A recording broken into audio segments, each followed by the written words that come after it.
दलित समाज से आने वाले परिवार को मंदिर में प्रवेश करने से रोका जाता है।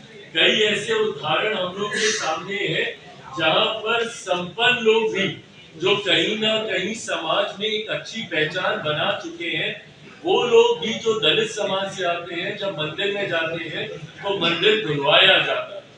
तो आज भी इस तरीके के भेदभाव को प्रैक्टिस किया जा रहा है। तो जब भेदभाव छुआछूत के आधार पर हो रहा है, ये भेदभाव कहीं शिक्षा के आधार पर नहीं हो रहा, ये भेदभाव कहीं आर्थिक दृष्टि से नहीं हो रहा है कि भाई आर्थिक तौर पर आप सक्षम हो गए तो अब कोई भेदभाव नहीं होगा।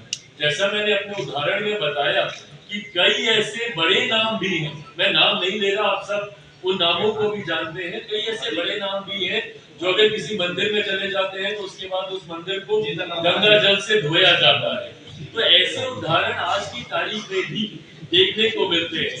तो जब ये उदाहरण है तो ये दर्शाते हैं कि ये जो भेदभाव हो रहा है ये आपकी आर्थिक दृष्टि पर नहीं हो रहा, या आप कितने कामयाब हो गए हैं अपने क्षेत्र में उसको लेकर नहीं हो रहा। ये इसलिए हो रहा है क्योंकि आज भी छुआछूत को मानने वाले लोग, और शेड्यूल कास्ट का जब मैंने जिक्र किया, इसमें उन्हीं जातियों को इसमें रखा गया है जो छुआछूत का शिकार कभी ना कभी कहीं ना कहीं समय के किसी दौर पर रही है।